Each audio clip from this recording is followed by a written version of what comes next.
तो दोस्तों, जैसा कि आप सभी लोगों को मालूम है कि लखनऊ यूनिवर्सिटी का बीए सेकंड सेमेस्टर का रिज़ल्ट आ गया है। तो जिन लोगों ने रिज़ल्ट अपना देख लिया और वो पास हो गए हैं, थर्ड सेमेस्टर में पहुंच गए हैं, तो थर्ड सेमेस्टर की तैयारी शुरू कर दीजिए। वैसे कुछ लोगों ने पहले से थर्ड सेमेस्टर की तैयारी तो शुरू कर दी होगी, कुछ लोगों का हो सकता है 40% 50% सिलेबस भी कंप्लीट हो चुका होगा। लेकिन यहाँ पर कुछ लोग ऐसे भी होंगे जिन लोगों ने अभी तैयारी बिल्कुल भी शुरू नहीं की होगी। तो इस रिज़ल्ट के बाद आप लोग अब तैयारी करना शुरू कर दीजिए। थर्ड सेमेस्टर की तैयारी आप लोग अभी से करना शुरू कर दीजिए। तैयारी आपको कैसे करनी है, ये सारा तरीका हम आपको बताएंगे और रेगुलर वीडियोस वगैरह आपके लिए लाते रहेंगे कि कैसे आपको तैयारी वगैरह करनी है। तो देखिए, तैयारी आप अभी से शुरुआत कर दीजिए, ठीक है। और तैयारी करते समय 2-3 बातों का आपका ध्यान रखना है। कुछ इस तरह से है, जैसे कि परीक्षा की तारीख आएगी तो पढ़ाई शुरू करेंगे, ऐसी सोच आपको बिल्कुल नहीं रखनी है, ठीक है। ये वाले काम तो बिल्कुल आपको नहीं करने, ठीक है। अगर आप ये सोचते होंगे कि अगला थर्ड सेमेस्टर का जब एग्ज़ाम होने लगेगा, मतलब होने वाला होगा और स्कीम आ जाएगी तब तैयारी शुरू करेंगे, तो ऐसा बिल्कुल मत सोचिए, ठीक है। तैयारी अभी से शुरू कर दीजिए। जो लोग तैयारी कर रहे हैं वो लोग तैयारी करते रहें, रिवीजन करते रहें, उनका अच्छा ही एग्ज़ाम जाएगा। और जिन लोगों ने तैयारी शुरू नहीं की थी तो वो लोग भी अभी से अगर तैयारी शुरू कर देते हैं तो उनका एक बहुत बढ़िया अच्छा तैयारी हो जाएगा, ठीक है। तो आप लोग बिल्कुल ऐसा बिल्कुल मत सोचिएगा कि जब स्कीम आएगी तो पढ़ाई शुरू करेंगे, और ऐसा भी मत सोचिएगा कि अभी परीक्षा के लिए बहुत दिन बाकी हैं। नहीं, परीक्षा के लिए बहुत दिन बाकी तो हैं, लेकिन वो तैयारी पूरी करनी है, ठीक है। तो तैयारी करनी है इसलिए वो दिन बाकी है।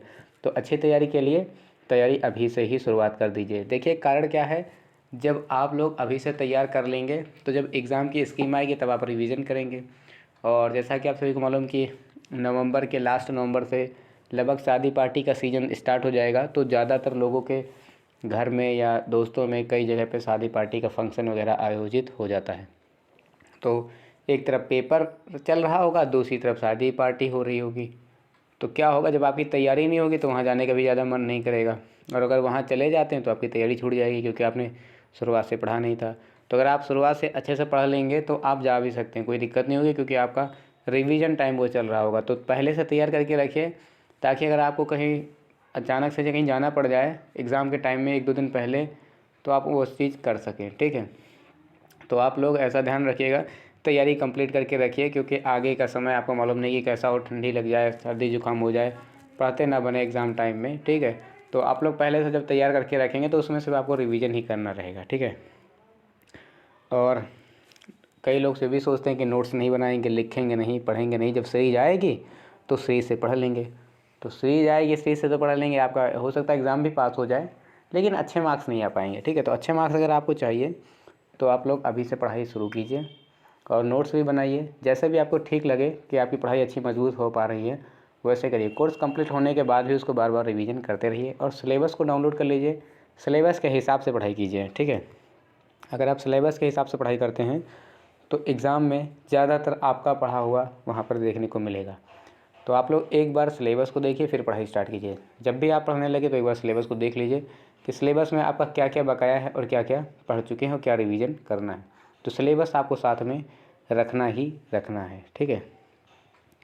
और एग्ज़ाम की तैयारी आप कुछ इस तरह से कर सकते हैं, जैसे कि आप लाइब्रेरी से किताबें ले लें तो वहाँ से पढ़ सकते हैं, यूट्यूब से भी पढ़ सकते हैं, इंटरनेट से भी पढ़ सकते हैं, गूगल पे सर्च करके भी अपना सिलेबस वगैरह लिख के सर्च करके आप वहाँ से भी पढ़ाई कर सकते हैं। आप अपने नोट्स भी बना सकते हैं, और जो आपके सीनियर लोग अगर उनके पास कुछ नोट्स पड़ी हो या उनकी किताबें हैं तो उनसे भी पढ़ सकते हैं, या आप मार्केट में जा कर के किताबें ले आएँ, आप वहाँ से भी पढ़ाई कर सकते हैं। पढ़ने के कई साधन हुए, जैसे कि मोबाइल से भी आप पढ़ सकते हैं, इंटरनेट या यूट्यूब से या गूगल से भी सर्च करके पढ़ सकते हैं। अगर आपके पास कोई और कंटेंट नहीं है, किताबें हैं तो बहुत अच्छी बात है, आप किताबों से पढ़िए, ज़्यादा ठीक रहेगा, ठीक है।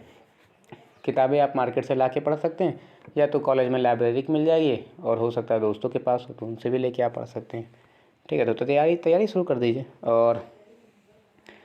और जब पढ़ाई अगर आप कर रहे हो तो कुछ बातों का भी आपको ध्यान रखना होगा, जैसे कि मोबाइल से बड़ा डिस्टर्बेंस होता है। अगर आप किताबों से पढ़ना शुरू कर रहे हैं या नोट्स पढ़ रहे हैं या किताबें लेके आए हैं, ठीक है, उस सबसे मटेरियल से अगर आप पढ़ाई कर रहे हैं तो उस समय आप अपने मोबाइल को साइलेंट कर दीजिए या फिर आप अपने से दूर कर दीजिए। हो सकता है कोई नोटिफिकेशन आए, आप उसमें लग जाएँ तो आपको डिस्टर्ब करेगा मोबाइल ज़्यादा, ठीक है। तो इसलिए कोशिश करें कि मोबाइल से थोड़ा सा दूरी बनाएं, तब पढ़ाई के टाइम में।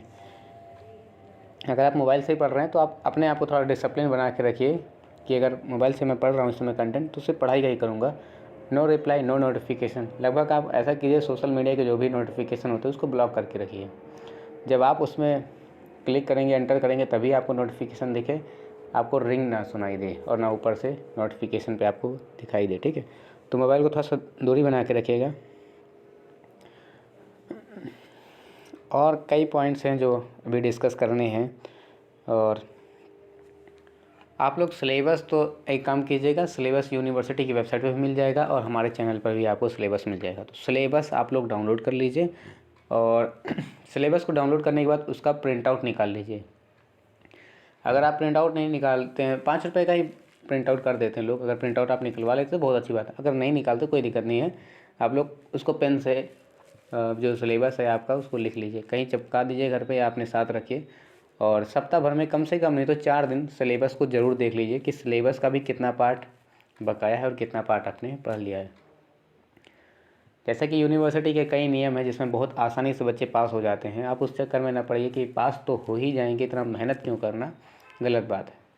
अगर आप को टाइम मिलता है एग्ज़ामिनेशन देने का और आप अचीव कर सकते हैं ज़्यादा से ज़्यादा मार्क्स, तो आप एवरेज में क्यों आएँ, ठीक है। आप अच्छी पढ़ाई कीजिए, अच्छे नंबर लाइए और एक अच्छा पोजीशन अपना बनाइए, ठीक है, अलग ही रिस्पेक्ट बनाइए, ठीक है। अगर आप अच्छे मार्क्स लेके आते हैं तो आपको अपने अंदर ही अच्छा कॉन्फिडेंस होगा कि आप कुछ अच्छा कर सकते हो पढ़ाई में आगे भी। जब आप 52, 53, 55 ला के ऐसे समिट जाएंगे इतना परसेंटेज में, तो क्या होगा, आपको अपने अंदर से लगेगा कि यार मैं थोड़ा सा वीक मतलब स्टूडेंट्स हूँ, ऐसा फील होगा, ठीक है। तो इसलिए ऐसा कोशिश कीजिए कि आप अच्छा से अच्छा ही मार्क्स लाने की कोशिश कीजिए।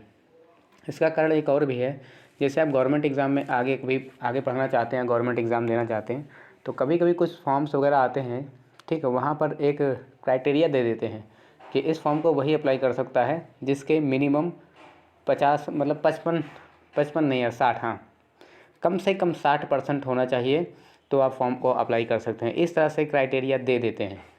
हो सकता है आगे चल के इससे ज़्यादा भी कर दिया जाए, तो आप ज़्यादा से ज़्यादा मार्क्स लेके आएंगे तो आपके चांसेस ज़्यादा रहेंगे, आगे भविष्य में कुछ करने के अवसर आपको ज़्यादा मिलेंगे। कम मार्क्स रहेंगे तो कहीं ना कहीं ऐसे ही रह जाएंगे, फॉर्म ही नहीं भर पाएंगे। कई फॉर्म मैंने अभी देखा है सरकारी रिजल्ट पे आया करते हैं, वहाँ पे जो फॉर्म को भरने के लिए एलिजिबल बताते हैं तो bachelor degree in any stream with minimum marks 60% ऐसा लिखा होता है, ठीक है। हो सकता है आगे कभी 70% भी कर दिया जाए। तो इसलिए कोशिश कीजिए कि आप लोग जितना ज़्यादा से ज़्यादा मार्क्स ला सकें, ठीक है। हर सेमेस्टर में अच्छे मार्क्स लाए, क्योंकि 6 सेमेस्टर 8 सेमेस्टर जो भी आपके सेमेस्टर जितने भी होंगे उन सभी को कैलकुलेट करके लास्ट में भी आपका एक फाइनल परसेंटेज बनेगा। तो हर सेमेस्टर आपका अच्छा जाए, ऐसी कोशिश आप लोग कीजिएगा। और ध्यान से समय से रहते आप लोग स्कॉलरशिप फॉर्म भी भर दीजिए, ताकि आपको कुछ पैसे वगैरह मिल सके, जिससे आपकी पढ़ाई में कोई दिक्कत ना आए। और अगर आप लोग कुछ कमेंट करना चाहते हैं तो कमेंट कर दीजिए, कुछ पूछना चाहते हैं तो कमेंट करके पूछ लीजिएगा, ठीक है। और मिलते हैं हम आपसे नेक्स्ट वीडियो में, तब तक के लिए जय हिंद।